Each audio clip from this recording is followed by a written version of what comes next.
Hey guys, welcome to resource point. Myself Rishika. और आज हम लोग यहाँ पे डिस्कस करने वाले हैं योजना जो कि हमारी यहाँ पे अप्रैल मंथ की चल रही है।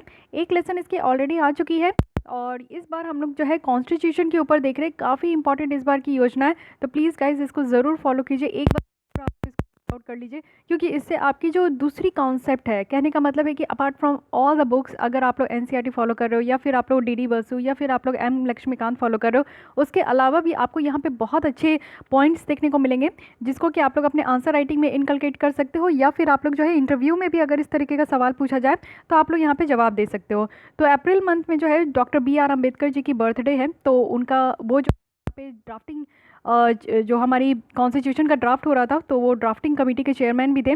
तो इसलिए उनके यहाँ पे बर्थडे के उपलक्ष्य में पूरी तरीके से कॉन्स्टिट्यूशन को योजना में डिस्क्राइब किया गया और काफ़ी यूनिक तरीके से यहाँ पे डिस्क्राइब किया गया। मुझे पर्सनली बहुत अच्छा लगा, तो मैं एक लेसन यहाँ पे ज़रूर लेकर आई हूँ, उसे ज़रूर देख लीजिएगा। मैं यहाँ पे आई बटन पे भी आप लोग को यहाँ पे रख दूँगी, यहाँ पे भी आप लोग देख सकते हो, या फिर मेरे चैनल को सब्सक्राइब करके प्लेलिस्ट में आकर देखिए। अब बात है कि प्लेलिस्ट में आप लोग को विजन IAS की मैगजीन्स नहीं देखने को मिल रही है, क्योंकि मुझे उसे हाइड करना पड़ा है जस्ट बिकॉज कि विजन IAS ने वार्न करी है कि मैं उनका PDF यूज़ नहीं कर सकती हूँ। इवन सारे क्रिएटर्स को यहाँ पे वार्न मिला है, इवन कई को तो यहाँ पे कॉपीराइट स्ट्राइक मिली है, बट मुझे कॉपीराइट स्ट्राइक नहीं मिला है, मुझे बस वार्निंग मिली है। तो मैं उसको हाइड कर दी हूँ अभी। फॉर अ फाइल मैंने हाइड करी है, मैंने डिलीट नहीं करी कोई भी वीडियो। मैं आप लोग को बाद में उसको ज़रूर प्रोवाइड कर दूंगी जब चीज़ें शॉर्ट आउट हो जाए तो। ओके, तो कोई नहीं, अभी क्या है कि PDF यूज़ नहीं कर सकती, तो PPT से तो मैं आप लोग को लेसन प्रोवाइड कर सकती हूँ ना। लेसन बिल्कुल नहीं रुका है, आपका PPT के फॉर्म में मैं आपको जो है यहाँ पे लेसन प्रोवाइड कर रही हूँ। तो बस मैं विजन IAS के मैगजीन को ही फॉलो कर रही हूँ और कोई मैगजीन मैं फॉलो नहीं कर रही हूँ। बाकी आपकी ज्योग्राफी की अलग से एक मैगजीन को फॉलो करके मैं आपकी ज्योग्राफी की जो जितनी भी सिलेबस बाकी है उसको कवर करा रही हूँ। ठीक है, तो बहुत सारी क्वेरीज है आप लोग के माइंड में, इसलिए मैं बार बार हर एक वीडियो में इसको रिपीट कर रही हूँ, क्योंकि आप लोग भी कमेंट सेक्शन में जाकर देख सकते हो कितने बच्चे को यही क्वेरीज है कि मैंने डिलीट कर दी, क्यों डिलीट कर दी। और पेड ग्रुप्स को मैं यहाँ पे प्रोवाइड कर रही हूँ, तो ऐसा कुछ भी नहीं है गाइज। आप लोग अगर मेरे चैनल को ज्वाइन भी करते हो तो ऐसा नहीं है कि आप लोग अगर मेंबर बन जाओगे तो ही मैं उसको प्रोवाइड करूँगी, बिल्कुल नहीं। मेरा शुरू से मोटिव है कि आप लोग को फ्री एजुकेशन प्रोवाइड करूँ, तो अभी भी वही है, लेकिन कुछ बस बीच में प्रॉब्लम आ गई जिसकी वजह से मुझे अपनी सिस्टम को चेंज करना पड़ा। बट ट्रस्ट मी गाइस, मैं कुछ भी यहाँ पे रोकने वाली नहीं हूँ, आप लोग को सारी चीज़ें प्रोवाइड करूँगी। और अगर आप लोग को लेसन चाहिए तो आप लोग टेलीग्राम से ज़रूर जाके देख सकते हैं। रिसोर्स पॉइंट के नाम से टेलीग्राम चैनल है, वहाँ पे अभी भी सारे लेसन्स की लिंक वहाँ पे पड़ी हुई है। आप लोग उसके थ्रू जाके ओपन की जो करोगे ना, तो आप लोग को टेलीग्राम यूट्यूब में आराम से ओपन होकर आप लोग उस सारे वीडियोज़ को देख सकते हो।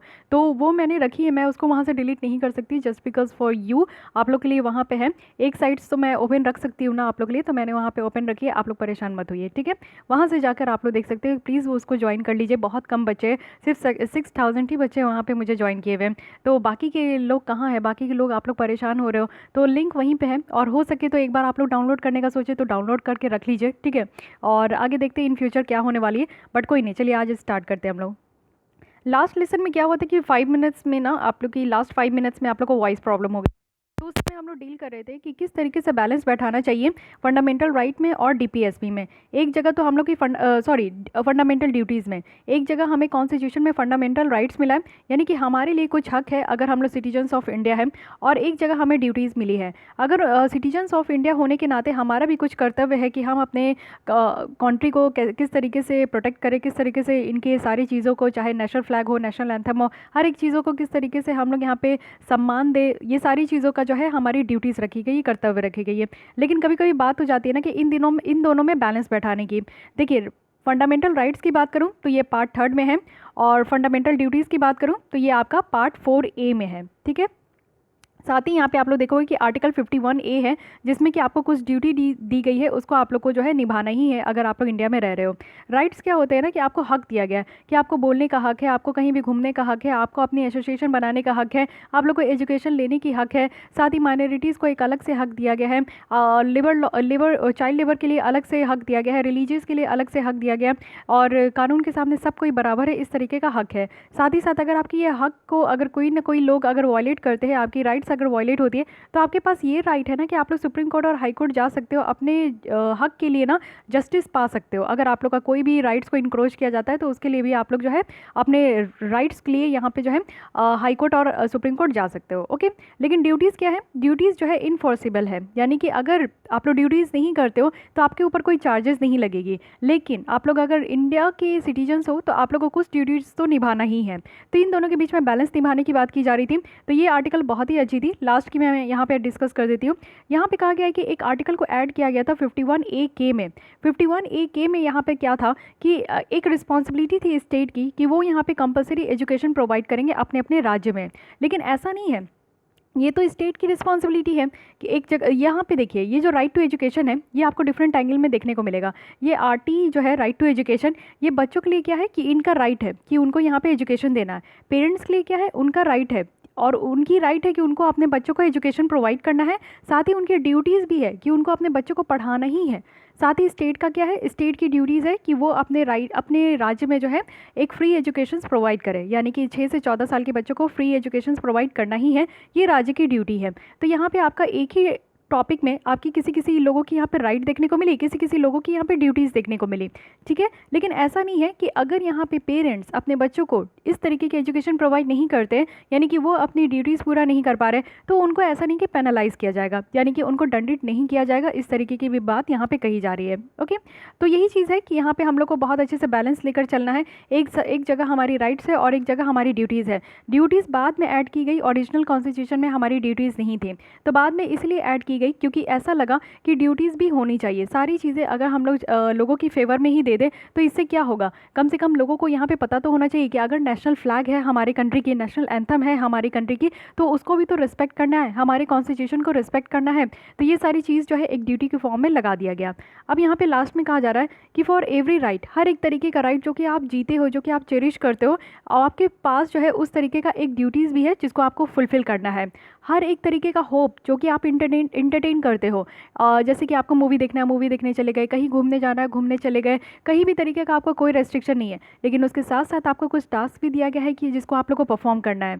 फॉर एवरी गुड, हर एक गुड जो कि आप विश करते हो कि ये मेरे साथ हो जाए। जैसे अभी आप लोग विश करते हो कि एग्ज़ाम, अभी प्रीलिम्स दोगे तो एग्ज़ाम क्रैक हो जाए, यूपीएससी क्रैक हो जाए तो लबासना जाएंगे, उसके बाद ये करेंगे वो करेंगे। तो ये सारी चीज़ें आपकी विशेज़ है। तो ये सारी चीज़ आपका राइट है कि आप इस एग्ज़ाम की प्रिपरेशन कर सकते हो, आप लोग इसको क्रैक कर सकते हो, ये सारी राइट है। लेकिन उसके साथ साथ आपको जो ड्यूटी है वो क्या है कि सेक्रीफाइस करना होगा। आपको अपने कंफर्ट और ईज़ को ना कहीं सेक्रीफाइस करनी होगी। अगर आप लोग आज की डेट में 12-12, 14-14 घंटा नहीं पढ़ रहे हो और पढ़ भी रहे हो तो यानी कि आप लोग कुछ ना कुछ तो सेक्रीफाइस कर रहे हो। चाहे आप लोग को मूवी देखने का मन है तो आप लोग नहीं देखते हो, कहीं दोस्तों के साथ हैंग आउट करने का मन होता है नहीं करते हो, फ़ोन पे बातें करने की मन होती है लेकिन आप लोग नहीं करते हो। क्यों नहीं करते हो? क्योंकि सेक्रीफाइस कर रहे हो अपने विशेज़ को पूरा करने के लिए। तो ये भी एक तरीके की ड्यूटी है ना कि आपको अपने विश को पूरा करना है। ये आपका एक राइट भी है और कहीं ना कहीं आप इसको पूरा करने के लिए ड्यूटी भी पे कर रहे हो। तो ये दोनों चीज़ें हर इंसान के साथ चलती है, आपके साथ भी ये सारी चीज़ें चल रही है। आप लोग एक जगह पे यूपीएससी की प्रिपरेशन कर रहे हो और साथ ही साथ अपनी ड्यूटी ये निभा रहे हो कि अपनी जो आप लोग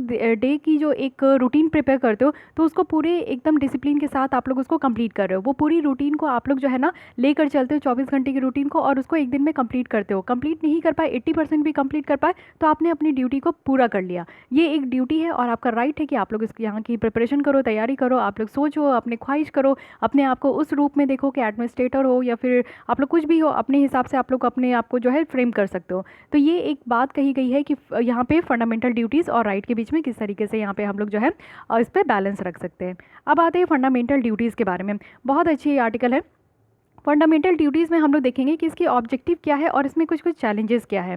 तो फंडामेंटल ड्यूटीज़ में पहले देखिए कहा गया है कि नेशन जो है, हमारी कंट्री किससे बनी है? हमारी कंट्री हम जैसे लोगों से बनी है क्योंकि हम लोग यहाँ पे रह रहे हैं। जस्ट इमेजिन, एक बार इमेजिन कीजिए कि अगर हम लोग इंडिया छोड़ के दूसरे कंट्री में चले जाए तो इंडिया कभी भी कोई कंट्री कहलाएगी? हाँ, कहने के लिए तो कहलाएगी, लेकिन उसमें रहेगा क्या? कुछ भी नहीं रहेगा।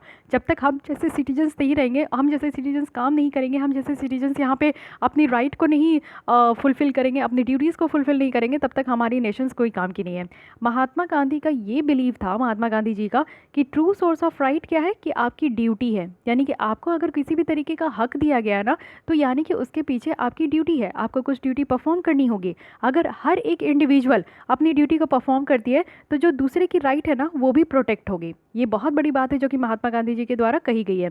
फंडामेंटल ड्यूटीज़ जो है एक कांस्टेंट रिमाइंडर है हर एक लोगों की। वहीं अगर कॉन्स्टिट्यूशन देखें तो ये एक सर्टेन फंडामेंटल राइट्स भी दी गई है।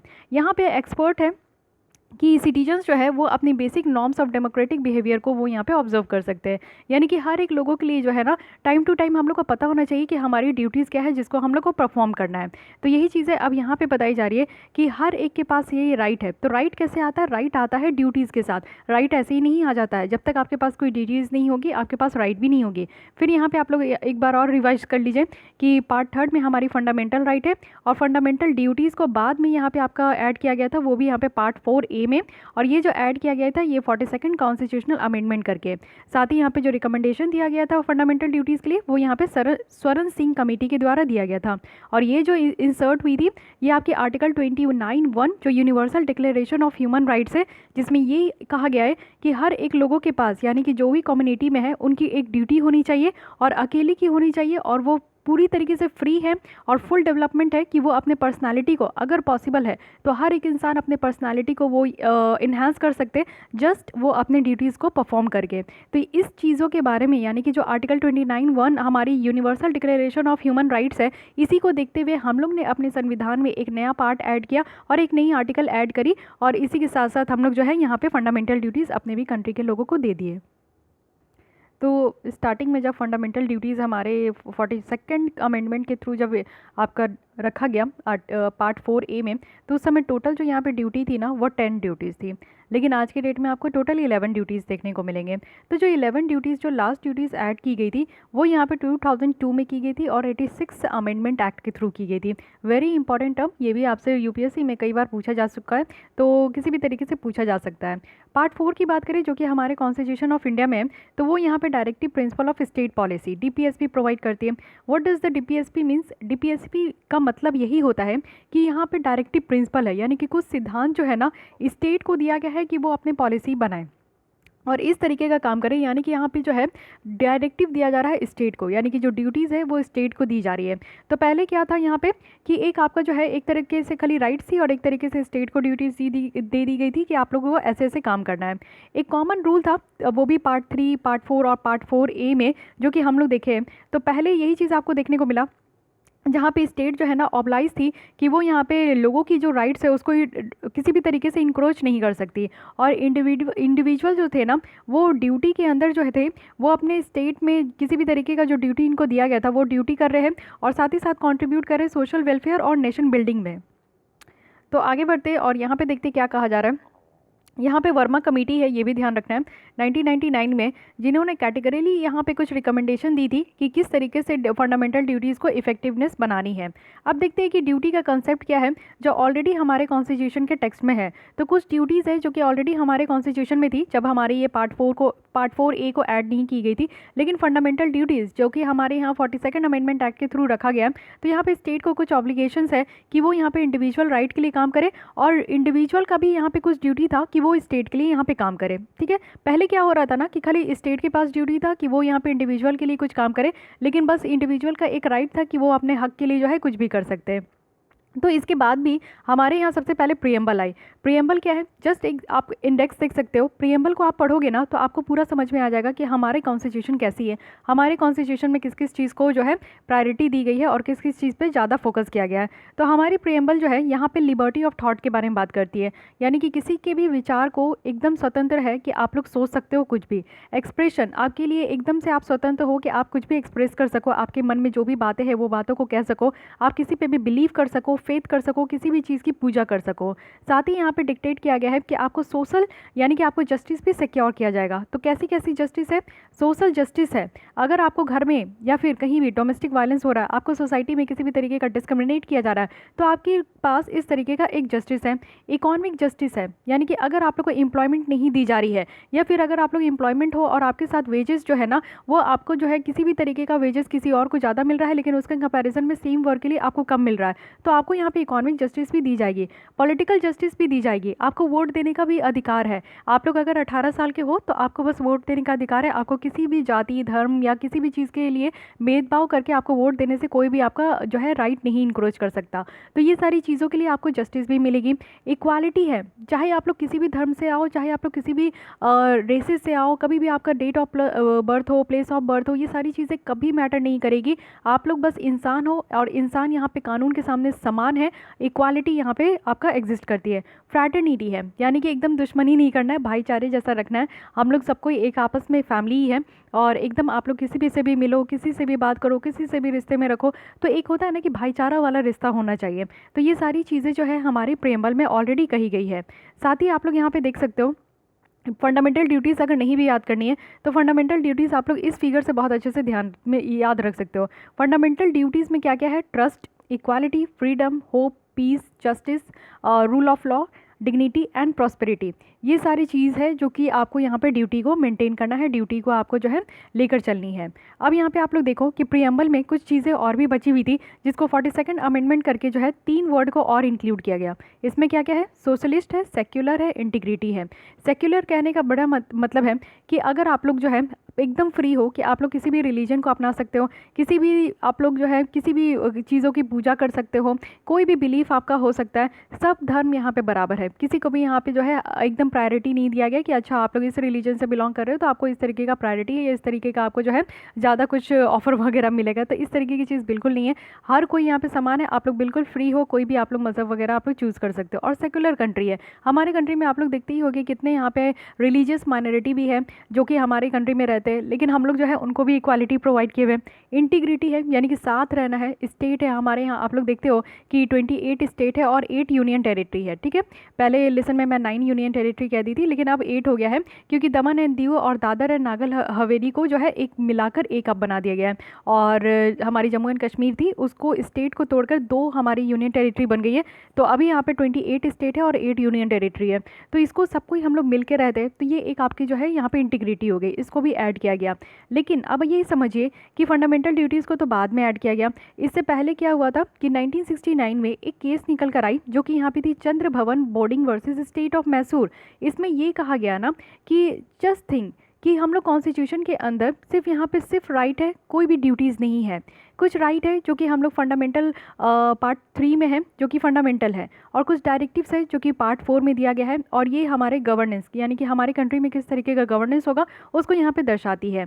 हम लोग यहाँ पे कोई भी तरीके का कॉन्फ्लिक्ट नहीं देख रहे हैं। जो प्रोविज़न हमारे पार्ट 3 और पार्ट 4 में रखा गया है, दोनों क्या है कि कॉम्प्लीमेंट्री और सप्लीमेंट्री है एक दूसरे की।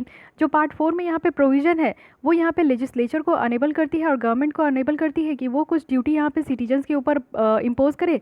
लेकिन जो प्रोविज़न है वो यहाँ पे सिर्फ इलास्टिक है, क्योंकि ड्यूटीज़ जो है वो सिटीजन के ऊपर इम्पोज किया गया रहा है, और ये डिपेंड करता है कि कौन सी यहाँ पे डायरेक्टिव प्रिंसिपल जो है वो इम्प्लीमेंट हो रही है। यानी कि ये वन साइडेड नहीं हो गई कि खाली स्टेट यहाँ पे आपकी जो है वो ड्यूटीज़ इम्पोज करी है सिटीजन्स को, लेकिन सिटीजन्स के पास कोई ड्यूटीज़ नहीं है, कोई भी टास्क नहीं है परफॉर्म करने के लिए। तो यही चीज़ें यहाँ पे कही गई है बाद में कि पर्पस क्या है ड्यूटीज़ का इंक्लूड करने का। पर्पस यही है कि जो राइट्स है ये आपका रिलेटेड है फंक्शन, यानी कि राइट्स क्या है कि आप कुछ काम करते हो, कुछ फंक्शंस करते हो, जो कि आपको यहाँ पे इन रिटर्न कब दिया जाना चाहिए, जब आप उसके बदले में कुछ ड्यूटी परफॉर्म कर रहे हो। जैसे कि अभी भी आपका राइट है, अभी जस्ट मैं बताई ना कि आपका यूपीएससी को प्रिपेयर करने का राइट है, लेकिन आप लोग उसके पीछे ड्यूटी परफॉर्म करते हो। आप लोग जो है अपनी डे बाय डे शेड्यूल को प्रिपेयर करते हो, रूटीन प्रिपेयर करते हो, और रूटीन को पूरी तरीके से कंप्लीट करते हो।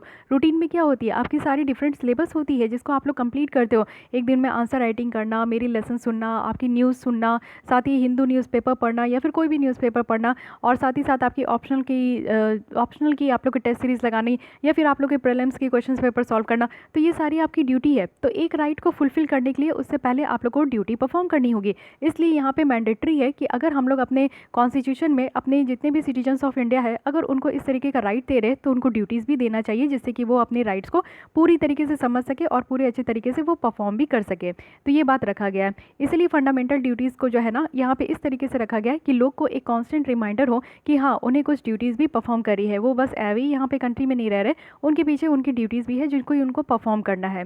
साथ ही यहाँ पे आप पूछा जा रहा है कि what is expected of citizens bye article 51A। तो यहाँ पे जो मैंडेट किया गया है आर्टिकल 51A ये ऑब्लिगेटरी है, यानी कि इसको तो करना ही है, ये मैंडेटरी इन नेचर नहीं है। यानी कि ये निश्चित है, सर्टेन है। ऐसा नहीं है कि हर किसी को यहाँ पे आपका इंक्लूड किया गया है। सिंपल से यहाँ पे कहा गया है कि कुछ सर्टेन ड्यूटीज़ है जो कि हर एक सिटीजन्स के पास होना चाहिए और ये एक्सपेक्ट किया जा रहा है कि वो इसको ऑब्जर्व भी करे। अब जैसे हम लोग को नेशनल फ्लैग को, नेशनल एंथम को जो है रिस्पेक्ट करनी है, ऑनर करनी है, तो ऐसा तो नहीं है कि हम लोग जो है उसका डिसऑनर करें। तो ये छोटी सी चीज़ है जिसको हम लोग ऑब्जर्व कर सकते हैं और जिसको हम लोग इनकलकेट कर सकते हैं अपने अंदर। यहाँ पे सिटीजन्स को एक्सपेक्ट किया जा रहा है कि वो यहाँ पे कॉन्स्टिट्यूशन का रिस्पेक्ट करेंगे, साथ ही हमारे आइडल्स और जितनी इंस्टीट्यूशन है उसको यहाँ पे रिस्पेक्ट करेंगे, चाहे वो नेशनल फ्लैग हो, नेशनल एंथम हो। इंडिया इंडिपेंडेंट हो चुकी है एक लॉन्ग स्ट्रगल के साथ। आप लोग को पता है कितने लंबे संघर्ष हम लोग यहाँ पे किए हैं, जिसके बाद हम लोग को जो है इस तरीके की इंडिपेंडेंस मिली है। 1957 में पहली इंडिपेंडेंस की जंग छिड़ी थी, उसके बाद 1947 में आकर जो है फाइनली हम लोग इंडिपेंडेंट हुए। तो एक लंबी समय है यहाँ पे जिसमें कि बहुत सारे फ्रीडम फाइटर्स थे जिन्होंने अपनी जान तक दे दी, जिन्होंने अपनी पूरी लाइफ जो है वो यहाँ पे कॉम्प्रोमाइज़ कर दिए, जस्ट बिकॉज क्योंकि हमारा जो भारत है वो किसी तरीके से इंडिपेंडेंट हो जाए।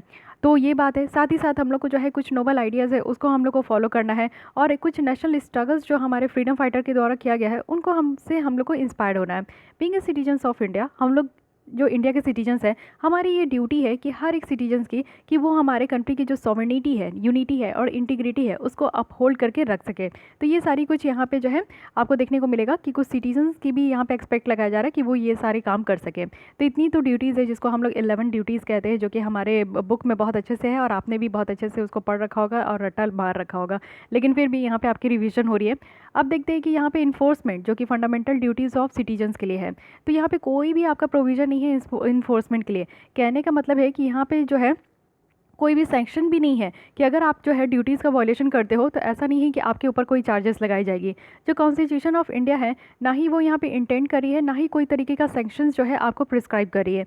ये ड्यूटी ऑब्लिगेटरी इन नेचर है, यानी कि हर किसी को यहाँ पे ऑब्जर्व करके जो है इसको परफॉर्म करना है। साथ ही अगर सेम टाइम देखें तो हमारे पास कुछ प्रोविज़न भी है इंडियन पीनल कोड 1816 में, जिसमें कि कुछ यहाँ पे आपका पनिश भी किया गया है कुछ एक्ट, अगर यहाँ पे आप लोग सॉवरेनिटी और इंटीग्रिटी ऑफ स्टेट के अगेंस्ट में करते हो, यानी कि कुछ ऐसा काम करते हो जैसे कि आप लोग कहते हो ना कि आप लोग नहीं, लेकिन मान लीजिए कह दिए कि हिंदुस्तान मुर्दाबाद, तो ये क्या हो गया, ये हमारे सॉवरेनिटी के खिलाफ है, आप लोग यहाँ पे गलत चीज़ें कर रहे हो। तो इसके पीछे भी हमारी कानून है, कुछ पीनल कोड में यहाँ पे आपका रखा गया कि इस तरीके का काम करने के लिए आप लोग जो है पनिश भी किए जाओगे, या फिर कोई भी और काम जो कि आप लोग वीमेन के अगेंस्ट में कर रहे हो, या फिर कोई पब्लिक प्रॉपर्टी को डैमेज कर रहे हो, जैसे कि आप लोग बसेस वगैरह जो होती है पब्लिक बसेस उनको जला दिए, ट्रेन वगैरह को इंटेंशनली एक्सीडेंट करा दिए, तो इन सब के अगेंस्ट में जो है ना आप लोग को यहाँ पे पेनलाइज़ किया जाएगा।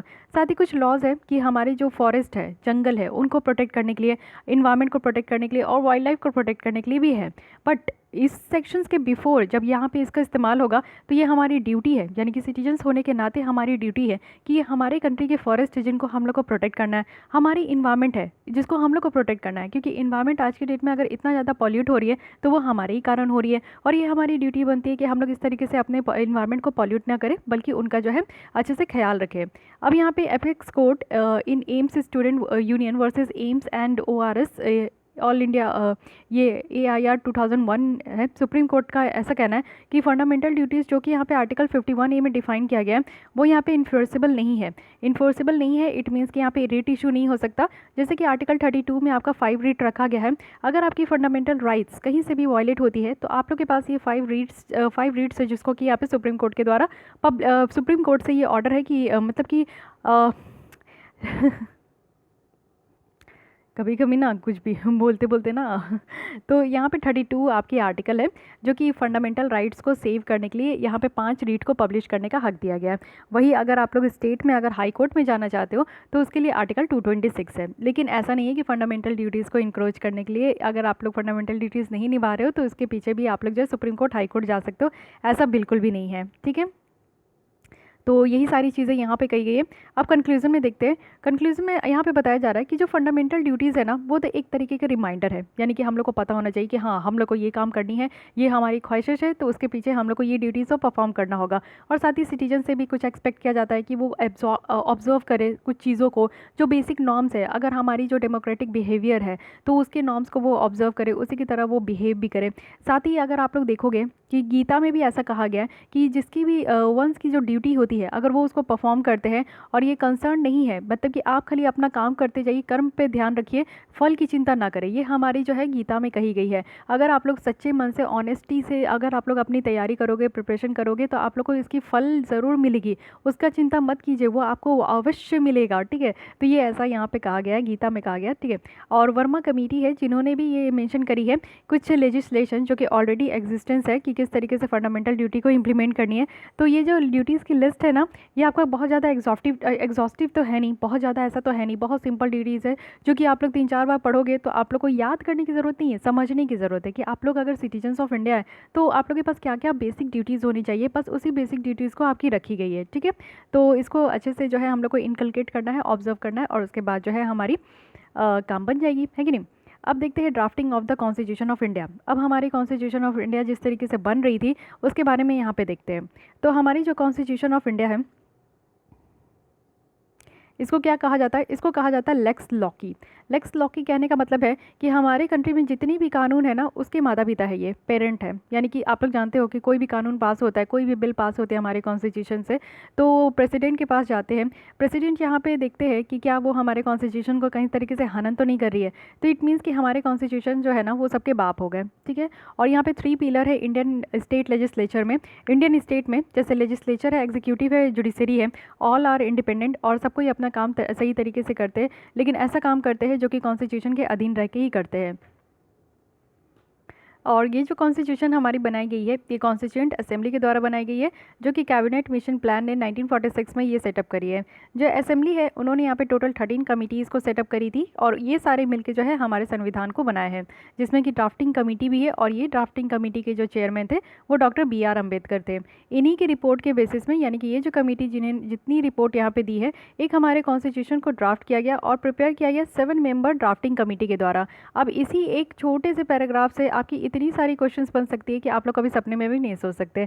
तो हर एक डेटा यहाँ पे बहुत ज़्यादा इंपॉर्टेंट है, तो प्लीज़ आप लोग इसको ध्यान से देखिएगा। ठीक है, लेक्सी लॉकी यहाँ पे आ चुकी है, तो मे भी ये पूछा जा सकता है कि लेक्सी लॉकी मीन्स मीनिंग क्या होती है। तो ये सारी चीज़ें आप लोग को ध्यान रखनी है। ठीक है, क्वेश्चंस इसी तरीके से बनती है और योजना जो है गवर्नमेंट की ऑथेंटिक बुक होती है, ऑथेंटिक डेटा होती है।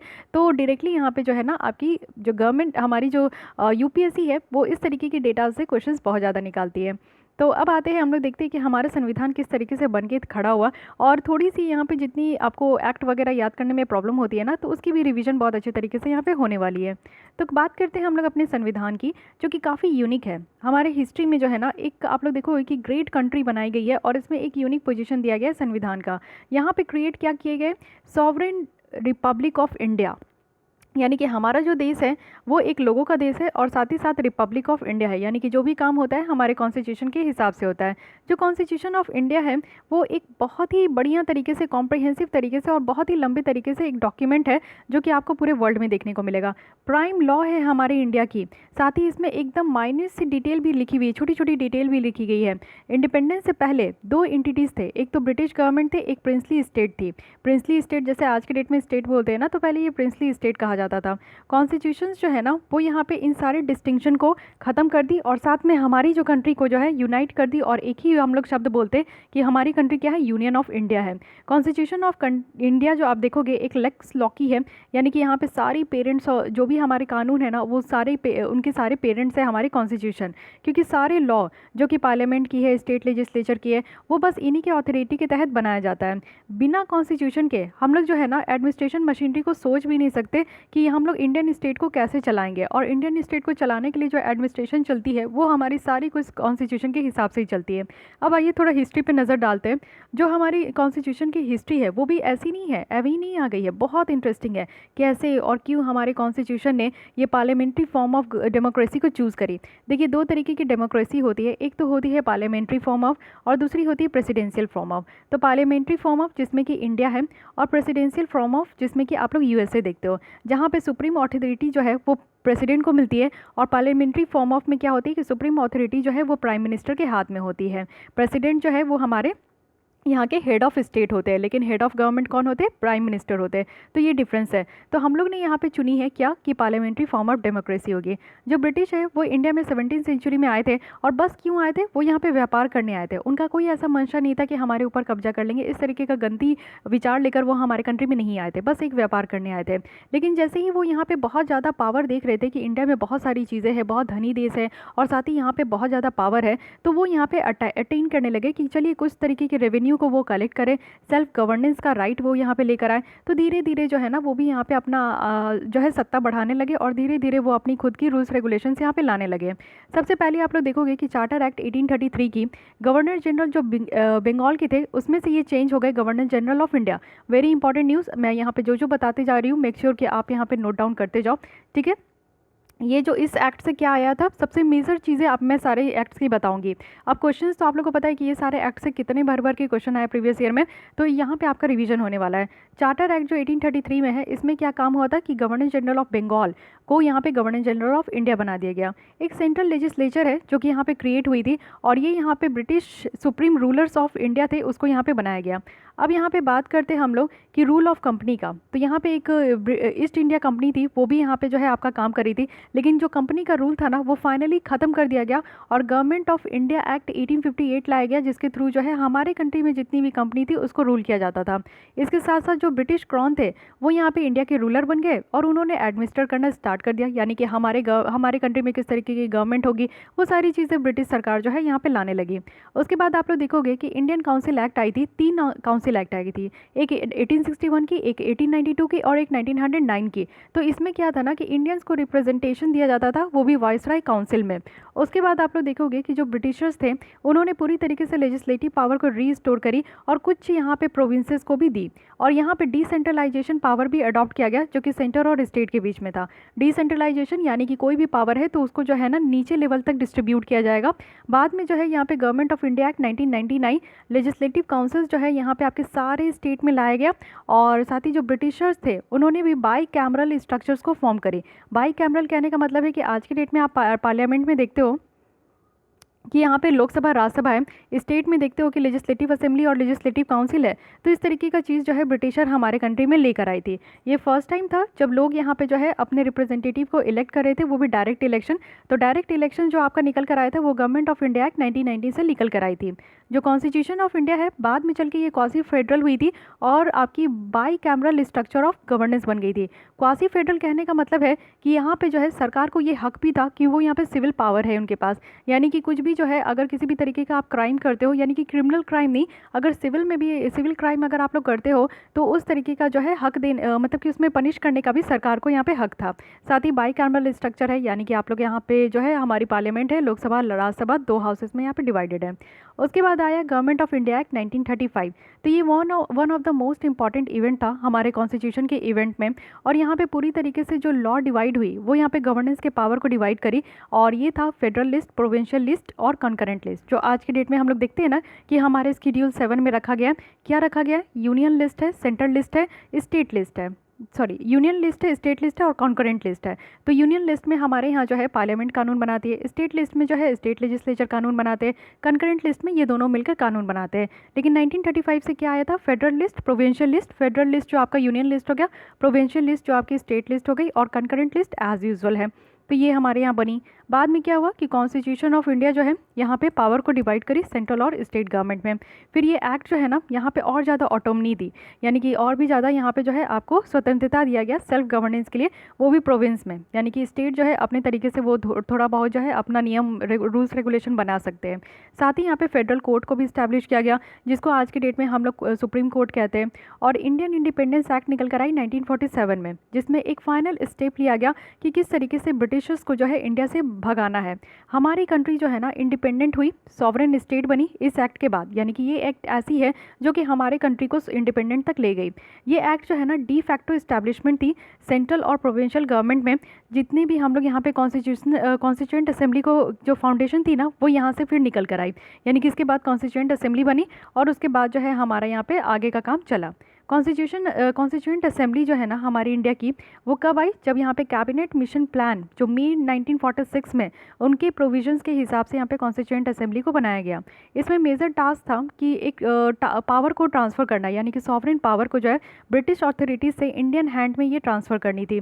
यानी कि इस तरीके का आपका जो है कॉन्स्टिट्यूएंट असेंबली बना, और उसी असेंबली में ये बात की गई कि कैसे जो है ब्रिटिशर्स जो है अपनी पूरी पावर को इंडियन को देख के जो है हमारे देश को छोड़ के चले जाएंगे। ये असेंबली जो थी वो प्रोपोर्शनल रिप्रेजेंटेशन थी, वो भी एग्जिस्टिंग जो प्रोविंशियल लेजिस्लेचर है और पहले की यहाँ पे प्रिंसिली जो स्टेट थी वो भी। जो इलेक्शन है वो यहाँ पे कंप्लीट किया गया 1946 के एंड में, और ये किसके सुपरविजन में था? तो रिफॉर्म ऑफिसर के सुपरविजन में था, जो कि यहाँ पे काम करते थे गवर्नर जनरल के अंदर। जो प्रोविंशियल असेंबली के जो मेंबर थे वो इनडायरेक्टली इलेक्ट किए, जो भी यहाँ पे कॉन्स्टिट्यूएंट असेंबली के मेंबर थे। और ये असेंबली जो है ना फर्स्ट पार्लियामेंट ऑफ इंडिया इसको कहा जाता है। पहली बार इसकी मीटिंग कब हुई थी? 9 दिसंबर 1946 में, वो भी दिल्ली में। और हिस्टोरिकल जर्नी वो स्टार्ट हुआ था, जिसमें कि हम लोग देख सकते हैं कि किस तरीके से इंडिया को यहाँ पे इंडिपेंडेंस मिली। और साथ ही साथ हम लोग उसी समय डिसाइड किए थे कि हमारी नेशनल फ्लैग क्या होगी, नेशनल इंसिग्निया क्या होगी, नेशनल एंथम क्या होगी। इंडिपेंडेंस के बाद जो असेंबली है उन्होंने डॉक्टर राजेंद्र प्रसाद को एज ए चेयरमैन यहाँ पे आपका नॉमिनेट किया गया, इलेक्ट किया गया। और साथ ही साथ वीटी कृष्णामाचारी जो थे और एचसी मुखर्जी थे, उनको यहाँ पे वाइस चेयरमैन बनाया गया। एचवीआर लेंगर थे, वो यहाँ पे सेक्रेटरी जनरल थे असेंबली के। एसएन मुखर्जी थे जो कि चीफ ड्राफ्ट्समैन थे। तो यहाँ पे हमारी जो एक्सरसाइज है कि किस तरीके से हम लोग कॉन्स्टिट्यूशन बनाएंगे, बाद में ये स्टार्ट हो गया। और ये स्टार्ट किसके द्वारा हुआ? तो डॉक्टर BR अम्बेडकर, जो कि यहाँ पे ड्राफ्टिंग कमेटी के चेयरमैन थे, और वही यहाँ पे इनको हम लोग कहते हैं इंडियन कॉन्स्टिट्यूशन का फादर। ठीक है, तो ये कॉन्स्टिट्यूशन बनाने के पूरी तरीके से फादर थे, और ये हमारे जो है एक लॉयर भी थे, तो इनके बारे में ध्यान रखना है। अब यहाँ पे देखिए कितनी अच्छी फैक्ट्स एंड डेटाज दी गई है। तो ये भी आपसे और भी क्वेश्चन, और भी जो एग्जाम आप देते हो उसमें भी इस तरीके का क्वेश्चन आपसे डायरेक्टली पूछ लिया जाएगा। अब बन तो गई, अब तो बात यहाँ पे बन रही थी हमारे कॉन्स्टिट्यूशन बनाने की। तो ये जो कॉन्स्टिट्यूएंट असेंबली थी ये भी काफ़ी हेल्प ले रही थी दूसरे नॉन मेंबर से भी, उनसे भी ये आपका डिसीजन किया जा रहा था और डिसाइड किया जा रहा था कि किस तरीके से कॉन्स्टिट्यूशन में क्या क्या प्रोविजन होना चाहिए। एमिनेंट जो पब्लिक फिगर थी, यानी कि असेंबली के बाहर थे लेकिन कुछ ऐसे भी लोग थे जो कि काफ़ी तजुर्बा वाले थे और काफ़ी नॉलेजेबल थे, तो उनसे भी इस तरीके का डिसीजंस लिया जा रहा था। और उनको भी यहाँ पे जो है मेंबर ऑफ कमेटी जैसा रखा गया था कि वो यहाँ पे काम करे। और बहुत सारे जो यहाँ पे कॉन्स्टिट्यूशन बनाने में जो लोगों का हाथ है वो भी यहाँ पे जो है इस कमेटी के मेंबर बने। तो फिर उसके बाद क्या हुआ कि ये देखा जा रहा था कि कोई भी ऑफिशियल डॉक्यूमेंट जो है ना वो पब्लिक डोमेन में, वो भी एग्जैक्ट नंबर ऑफ जो कमिटीज़ थे वो फॉर्म किए जा रहे थे। तो ऐसा कोई भी ऑफिशियल डॉक्यूमेंट अभी तक पब्लिक डोमेन में नहीं रखा गया। तो एक रिजोल्यूशन लिया गया और उसके बाद जो है एक कमेटी को बनाया गया एज़ पर द नीड, कि एक अच्छा खासा डिसीजन लेने के लिए जो ज़रूरी था तो उसको अडॉप्ट किया गया, यानी कमेटी बनाएगी। फिर इसी तरीके से यहाँ पे नॉमिनेशन भी होने लगा, इलेक्शन भी हो रहे थे बहुत सारी कमेटी के मेंबर का, उनका फॉर्मल यहाँ पे अपॉइंटमेंट भी हो रही थी कुछ आवर्स के लिए, कुछ डेज़ के लिए, जब यहाँ पे रिजोल्यूशन लेना था। स्पेशल कमेटी भी इसी तरीके से बनाई गई कि किस तरीके से फ्यूचर में जो आपका एक काम होना चाहिए उसको इस कोर्स ऑफ एक्शन को देखकर यहाँ पे आपका इलेक्ट किया जा रहा था।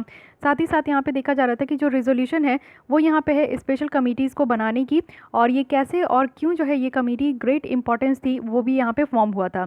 32 मेंबर्स जो है वो यहाँ पे मीटिंग को अटेंड किए थे, और ये कब 10 to 11 अप्रैल 1948 को, जिसको चेयर कर रहे थे पंडित जवाहरलाल नेहरू। और इस after more than 2 years of deliberation, यानी कि इसके 2 साल के बाद जो कॉन्स्टिट्यूएंट असेंबली है फाइनली इन्होंने कॉन्स्टिट्यूशन को अप्रूव करी थी 26 नवंबर 1946 को। और फिर यहाँ पे हमारा सेलिब्रेट होता है इस दिन को 26 नवंबर को, इसीलिए हम लोग यहाँ पे जो है इसको हम लोग कॉन्स्टिट्यूशन डे जैसा जो है हम लोग सेलिब्रेट करते हैं। जो कॉन्स्टिट्यूएंट असेंबली है फॉर्मली अडॉप्ट करी थी कॉन्स्टिट्यूशन को कब? 26 जनवरी को, जिसमें कि हम लोग अपने कंट्री को सॉवरेन रिपब्लिक जैसा सेलिब्रेट करते हैं। कॉन्स्टिट्यूशन ऑफ इंडिया एक बहुत ही यूनिक है और मोस्ट कॉम्प्रहेंसिव डॉक्यूमेंट थी, जो कि हमारे पूरे डाइवर्स पॉपुलेशन, हमारे कंट्री में आप लोग देखते हो कि कितना ज़्यादा डाइवर्स पॉपुलेशन है, तो इनके सारे एस्पिरेशन को रखा गया बहुत ही अच्छी तरीके से, ब्यूटीफुली तरीके से यहाँ पे अरेंज किया गया, सारे एक्ट्स को यहाँ पे सजाया गया। साथ ही साथ एक डाइवर्स नेशन होने के साथ यहाँ पे सारे लोगों की कल्चर जितने भी सिटीजन्स थे उन सबका यहाँ पे रिस्पेक्ट रखा गया। और इसलिए यहाँ पे कहा जाता है कि जो ड्राफ्टिंग कमेटी है ना वो इतना लंबा समय ली हमारे कॉन्स्टिट्यूशन को ड्राफ्ट करने में, और एक हिस्टोरिकल ग्रोथ देखने को मिला हमारे कॉन्स्टिट्यूशन का। तो हमारी कॉन्स्टिट्यूशन जो है ना बहुत सारे कॉन्स्टिट्यूशन से इंस्पायर्ड है, और डिफरेंट नेशन से जो है हम लोग यहाँ पे सारी चीज़ों को भी अडॉप्ट किए हैं। यानी कि डिफरेंट नेशंस में आप लोग देखते हो कि कुछ चीज़ें अगर दूसरे कंट्री की अच्छी थी, बेटर थी, तो वो सारे ऑप्शंस को जो है हम लोग अपने कॉन्स्टिट्यूशन में अडॉप्ट कर लिए। तो इसीलिए बहुत लंबा समय लग गया था। तो इस समय तो ऐसे आप लोग समझ गए, और अभी आप लोग देख लिए कि किस तरीके से जो है हमारी कॉन्स्टिट्यूशन का फॉर्मेशन हो गया। एक शॉर्ट स्टोरी के तहत मैंने आपको पूरी हिस्ट्री यहाँ पे बता दी। आपका अच्छे से, आई होप कि आपका अच्छे से यहाँ पे रिवाइज हो गया होगा, आप लोग समझ भी गए होंगे कि किस तरीके से हमारी कॉन्स्टिट्यूशन बनी है। ठीक है, अब यहाँ पे देखते हैं मेंडिंग कोड जजमेंट, यानी कि फर्स्ट यहाँ पे कॉन्स्टिट्यूशनल अमेंडमेंट हुई थी। तो अब धीरे धीरे क्या हुआ कि कॉन्स्टिट्यूशन बन के स्टार्ट हो गया और उसके बाद जो है अब अमेंडमेंट होने लगी। तो वेरी फ्यू अमेंडमेंट जो है हमारे कॉन्स्टिट्यूशन में हुई थी, जिससे कि हमारे कॉमन मैन को एज अ फर्स्ट अमेंडमेंट जैसा ही जो है यहाँ पे अगर इफेक्ट हो रहा है, तो इस तरीके से फर्स्ट अमेंडमेंट हुई थी। इस रीज़न के लिए यहाँ पे देखा गया कि बहुत ज़्यादा जो है मच डिस्कस्ड हुआ, डेलिब्रेटेड हुई, कंटिन्यू हुआ कि इसको अप्लाई किया जाना चाहिए कि नहीं, और जो नेसेसिटीज़ है उस समय के हिसाब से उस हिसाब के इसको अडॉप्ट करना चाहिए कि नहीं करना चाहिए। तो फर्स्ट जो अमेंडमेंट थी हमारे कॉन्स्टिट्यूशन ऑफ इंडिया में, वो अनडाउटेबली एक मोमेंटस वन थी। तो इससे क्या हुआ ना कि इंटरेस्टिंग क्वेश्चंस निकल कर आए कि जब बहुत ज़्यादा थॉट आए, प्रिजर्वेशंस आए, तो अगर ये जाता है तो यहाँ पे हम लोग को एक मैग्निफिसेंट कॉन्स्टिट्यूशन को बनानी है। और इनमें से कुछ जो बेस्ट माइंड है हमारे कंट्री की, वो भी यहाँ पे डिप्लॉय हो रही थी कि किस तरीके से और कैसे जो है ना हम लोग अमेंडमेंट को यहाँ पे एक अच्छे तरीके से लेकर आ सकते हैं। क्योंकि ऐसा तो हमारा कॉन्स्टिट्यूशन था नहीं कि बन के तैयार हो गया, अब इसमें भाई कोई भी कभी भी जो है कोई भी इसमें चेंजेस नहीं कर सकता। नहीं, हमारी कॉन्स्टिट्यूशन इतनी भी रिजिड नहीं है कि कभी भी इसको जो है आप लोग चेंज कर दो, और इतनी भी फ्लेक्सिबल नहीं है, इतनी भी रिजिड नहीं है कि हम लोग इसको चेंज नहीं कर सके, और इतनी भी फ्लेक्सिबल नहीं है कि कभी भी आप लोग इसको चेंज कर दो। तो जब जैसा लगता है उस हिसाब से इसको चेंज किया जा सकता है। कोई एक जर्नलिस्ट है रोमेश थापर, उन्होंने यहाँ पे चैलेंज करी थी कि जो इंग्लिश वीकली है क्रॉस रोड, इसके पब्लिकेशन को बैन करना है। तो इसी तरीके का एक पब्लिकेशन को बैन किया गया था दिल्ली में, जो कि यहाँ पे आरोप था कि वो रिलीजियस सेंटिमेंट को काफ़ी ज़्यादा हर्ट कर रही है। तो ये जो बैन है ना, ये हमारे कोर्ट में चैलेंज हो गया, और ये जो रिस्ट्रिक्शन है freedom of speech and expression का, वो यहाँ पे चैलेंज हो गया सुप्रीम कोर्ट के सामने।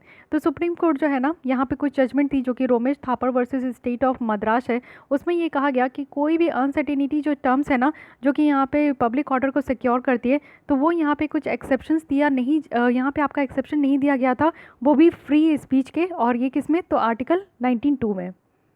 तो एक बात क्या आती कि हम लोग को एक तो यहाँ पे हक दे दिया गया था कि ठीक है हम लोग के पास राइट टू स्पीच है, लेकिन राइट टू स्पीच और एक्सप्रेशन ऐसा नहीं है कि आप लोग किसी को भी मुंह पे गाली दे के चले जाओ, है कि नहीं, ऐसा भी नहीं है। आप लोगों को कुछ तो समझना होगा। तो कुछ एक्सेप्शंस यहाँ पे लगाना भूल गए थे, और कुछ भी एक्सेप्शंस नहीं था यहाँ पे, तो इसी चीज़ को कहा गया है। कुछ और अदर एरिया आप देखोगे जहाँ पे कोर्ट जो है ना कुछ एग्जीक्यूटिव के साथ डिफर कर रही थी, और ये आपका लैंड रिफॉर्म को लेकर हो रहा था।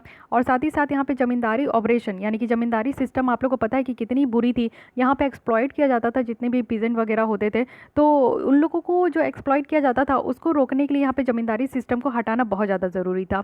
तो इन शॉर्ट अगर मैं बताऊँ कि फर्स्ट अमेंडमेंट आया क्यों था, तो यहाँ पे जमींदारी सिस्टम को हटाने के लिए यहाँ पे कानून लाया गया, और कानून लाकर जो है यहाँ पे आपका फर्स्ट जो 9th जो आपकी स्केड्यूल आई है वो फर्स्ट अमेंडमेंट से आई है। 9th स्केड्यूल में क्या है कि आपका अगर कोई भी कानून को अगर आप चाहते हो कि उसमें जुडिशियल रिव्यू ना हो, इट मीन्स कि जुडिशरी यहाँ पे ये नहीं देखे कि इस तरीके के कानून बनाए जा रहे हैं जिसमें कि हमारी कॉन्स्टिट्यूशंस का कोई भी तरीके का उल्लंघन हो रहा है, तो उसमें आपका कोई भी डिबेट और डिस्कशन ना हो, तो उस तरीके के कानून को आप लोग 9th स्केड्यूल में रख दो, तो उसमें कभी भी कोई भी तरीके का क्वेश्चन आंसर नहीं किया जाएगा। तो जमींदारी सिस्टम को हटाने के लिए जो है इस तरीके का अमेंडमेंट किया गया, और एक नई स्केड्यूल बनाई गई जिसमें कि ये जो लैंड रिफॉर्म से रिलेटेड जितना भी कानून था वो इसके अंदर रख दिया गया, और इसको जो है जुडिशियल रिव्यू से बाहर रखा गया। यानी कि यहाँ पे जो जुडिशरी है वो यहाँ पे नहीं देख सकती कि यहाँ पे क्या होने वाला है, क्या इस तरीके की जो कानून बनाई जा रही है ये कहीं ना कहीं हमारे कॉन्स्टिट्यूशन को वायलेट कर रही है कि नहीं कर रही है। तो ये सारी चीज़ें इसमें देखा जा रहा था। और इसी के साथ साथ जो है ना यहाँ पे आपका और भी अमेंडमेंट हुआ, आर्टिकल भी कुछ कुछ न्यू ऐड हुई। अब यहाँ पे देखिए फर्स्ट अमेंडमेंट जो यहाँ पे हुई थी, इससे आपका जो है बहुत सारे आर्टिकल भी अमेंड हुए थे। आर्टिकल 15, 1985, 87, इतने सारे आर्टिकल यहाँ पे आपके अमेंड हुए थे।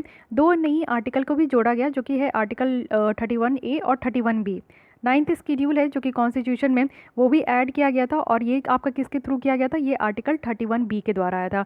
यानी कि ये आर्टिकल बनाया गया, इसके तहत आपका 9th स्केड्यूल को लाया गया। साथ ही यही टाइम था जहाँ पे 7 ग्रुप्स ऑफ राइट जो गारंटी किया गया था कॉन्स्टिट्यूशन में, और ये क्या क्या है, राइट टू इक्वालिटी, यानी कि यहाँ पे आपका है कि right to freedom, right to property, right against exploitation, right to freedom of religious culture and education right, right to यहाँ पे कॉन्स्टिट्यूशनल रेमिडीज़। तो यहाँ पे 7 राइट्स है जो कि हमारे फंडामेंटल राइट में में दिया गया था। वही अगर हम लोग 44th कॉन्स्टिट्यूशनल अमेंडमेंट देखें, जिसके थ्रू ये था कि राइट टू प्रॉपर्टी को यहाँ पे फंडामेंटल राइट के लिस्ट से हटा दिया गया और इसको न्यू आर्टिकल में जाकर रख दिया गया, जो कि आर्टिकल 300A है। ये एक ऑर्डिनरी लीगल राइट है, यानी कि राइट टू प्रॉपर्टी, आपको प्रॉपर्टी बनाने का जो आपका हक है वो आपका राइट नहीं है, वो आपका हक है और एक लीगल राइट है। आपको यहाँ पे फंडामेंटल राइट इसको बनाने की ज़रूरत नहीं है, क्योंकि फिर तो हर कोई यहाँ पे उठ के छोटे छोटे, आपको पता है कि प्रॉपर्टी से रिलेटेड हर एक घर में कितना ज़्यादा प्रॉब्लम होता है, हर एक लोगों के बीच में कितना ज़्यादा डिस्प्यूट होता है। तो हर एक सेकंड में जो है ना वो सारे लोग जो है कोर्ट में दौड़ जाएंगे अपने प्रॉपर्टी की कोई भी तरीके के डिस्प्यूट को लेके, और ये बर्डन किसके ऊपर हो जाएगा? सुप्रीम कोर्ट के ऊपर, हाई कोर्ट के ऊपर, कोर्ट्स के ऊपर ये बस बर्डन हो जाएगी।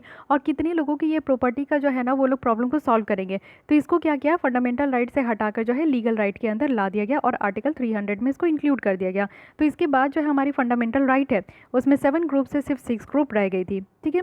और कोई भी लॉ अगर ये 9th शेड्यूल में आपका रखा गया था तो इसको प्रोटेक्ट किया जाता था जुडिशियल रिव्यू से। और ये अगर इट वाज अनकॉन्स्टिट्यूशनल, या अगर वो अनकॉन्स्टिट्यूशनल भी था या फिर फंडामेंटल राइट को भी वॉयलेट करती थी, तो भी इसको जुडिशियल रिव्यू से जो है प्रोटेक्ट किया जाता था। What started as a list of 13 laws, जो कि यहाँ पे आपका लैंड रिफॉर्म में थी, और ये आपका उस समय था जब ये एक्सपेंड करी थी प्रोटेक्शंस किसके लिए, तो 282 लॉज के अगेंस्ट में, जो कि यहाँ पे नेशनल लीज में थी, currency control, price and quality control, even जो इमरजेंसी की एक्सेस थी। तो ये सारी चीज़ की भी कानून थी जो कि यहाँ पे 9th शेड्यूल में रखा गया। एक फर्स्ट अमेंडमेंट के थ्रू यहाँ पे आपका इंट्रोड्यूस किया गया कुछ प्रोविजंस, जो कि कुछ मैटर के यहाँ पे जुडिशियल डेलिब्रेशन और डिस्कशंस की रखी गई थी। जो अमेंडमेंट आर्टिकल थी 19(2), ये आपका जो है फर्स्ट इंटरप्रेटेड किया गया था सुप्रीम कोर्ट के द्वारा, वो भी Ramji Lal Modi versus state of UP में, जिसमें ये कहा गया था कि कैसे Romesh Thapar versus state of Madras में सुप्रीम कोर्ट जो है फर्स्टली प्रोटेक्ट कर रही थी right of free speech and expression को। बाद में ये चेंज हो गई और ये फर्स्ट अमेंडमेंट जो है ना वो यहाँ पे कोर्ट की जो है वो डायल्यूशंस को यहाँ पे दिखा रही थी। तो खैर कोई बात नहीं, ये सारी चीज़ें तो चलती रहती है, आपको फैक्ट्स एंड फिगर से यहाँ पे मतलब होना चाहिए और थोड़ी बहुत जो स्टोरी है उसको भी आपको यहाँ पे समझना चाहिए। और साथ ही जो एग्जाम पॉइंट ऑफ व्यू से ज़्यादा इंपॉर्टेंट है मैं उस पर ज़्यादा फोकस करती हूँ। फिर लास्टली यहाँ पे बताया जा रहा है कि बहुत ही फ्यू अमेंडमेंट जो है हमारे कॉन्स्टिट्यूशन में इस तरीके का वाइड रेंजिंग इफेक्ट लेकर आई, वो भी कॉमन मैन के ऊपर, जो कि फर्स्ट अमेंडमेंट देखने को मिला। इसी रीज़न से जो है ना यहाँ पे बहुत ज़्यादा डिस्कस किया जाता है, कोई भी अगर लॉ बन रही है तो उसके ऊपर बहुत ज़्यादा डिस्कस होता है, डेलिब्रेट होती है और कंटिन्यू किया जाता है कि इसको हम लोग अकॉर्डिंग टू द टाइम, जब भी ये ज़रूरी होगा ना हम लोग अमेंडमेंट करेंगे हर एक आर्टिकल में, ठीक है। तो ये चीज़ें यहाँ पे कंक्लूजन बताई गई थी। फिर नेक्स्ट आर्टिकल है हमारी Indian parliament performance and challenges. ये वाली जो आपकी आर्टिकल है ना ये बहुत ही ज़्यादा खूबसूरत है। इसमें आपकी जो पार्लियामेंट वाली चैप्टर है ना एम लक्ष्मीकांत की, वो पूरी तरीके से आपकी रिवाइज हो जाएगी और इसमें आपको परफॉर्मेंस के बारे में डिटेल पता चलेगा और क्या क्या चैलेंजेस है हमारे इंडियन पार्लियामेंट में ये भी आपको पता चलेगा। लेकिन आज अब हमारी टाइम हो चुकी है तो आज के लिए मैं इतनी ही रखती हूँ, लेकिन नेक्स्ट लेसन आपकी इसकी पार्ट 3 भी ज़रूर आएगी तो उसको ज़रूर देखिएगा। अगर आप लोग को अच्छे तरीके से हमारे संविधान को समझना है और पॉलिटी पे अपनी जो एक होती है ना स्ट्रेंथ लेकर आनी है, पॉलिटी को अपना पॉजिटिव पॉइंट बनाना है, तो आपको इस तरीके से ये इस मैगजीन को तो आप लोगों को कहीं भी स्किप नहीं करना चाहिए। साथ ही मैं इसकी जो पीडीएफ है उसको टेलीग्राम में अपलोड कर दी हूँ, फिर कर दूंगी, आप लोग वहाँ से डाउनलोड करके भी आप लोग जितने भी इंपॉर्टेंट पॉइंट्स है उसको आप लोग एक जगह कलेक्ट ज़रूर कर सकते हैं, ठीक है। तो गाइस आज के लिए बस इतना ही। अगर आपको ये लेसन अच्छी लगी या फिर हेल्पफुल लगी तो लाइक कीजिएगा, अपने दोस्तों के साथ भी शेयर कर सकते हैं। फिर भी कोई डाउट कोई सजेशन है तो आप कमेंट कर सकते हैं एंड मेक श्योर कि आपने मेरे चैनल को सब्सक्राइब कर लिया है। Thank you.